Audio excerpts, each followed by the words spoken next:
नमस्कार मित्रांनो आजच्या व्हिडिओमध्ये तुम्हाला सांगणार आहे की तुम्ही मोबाईलमधून तुम्ही घरी बसल्या तुमचं रेशन कार्ड नवीन रेशन कार्ड कशा प्रकारे डाउनलोड करू शकतात।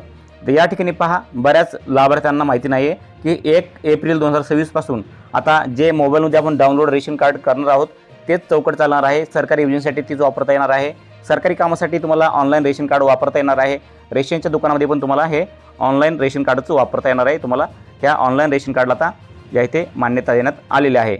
आता या ठिकाणी पहा, सर्वांना प्रश्न पडला असेल की रेशन कार्ड डाउनलोड कसं करायचं आहे। तर अगदी 2 मिनिटात तुम्हाला सांगतो की रेशन कार्ड तुम्ही घरी बसल्या तुमच्या मोबाईलच्या माध्यमातून कशा प्रकारे डाउनलोड करता येणार आहे। तर या ठिकाणी पहा, तुम्ही चॅनलला पहिल्यांदा सबस्क्राईब करा आणि चॅनलला सबस्क्राईब केल्यानंतर व्हिडिओला लाईक करा। तुम्हाला या ठिकाणी पहा, तुमच्याकडे रेशन कार्ड आहे की नाही कमेंटमध्ये सांगा। तुम्हाला सविस्तर माहिती, तुम्हाला फुल व्हिडिओची माहिती देणार आहे। तुम्ही फक्त कमेंटमध्ये तुमच्याकडे रेशन कार्ड आहे असेल तर हो करा, नसेल तर नाही करा। तुम्हाला सविस्तर माहिती सगळी भेटून जाईल। व्हिडिओला लाईक करा, चॅनलला सबस्क्राईब करा, सविस्तर माहिती सांगतो।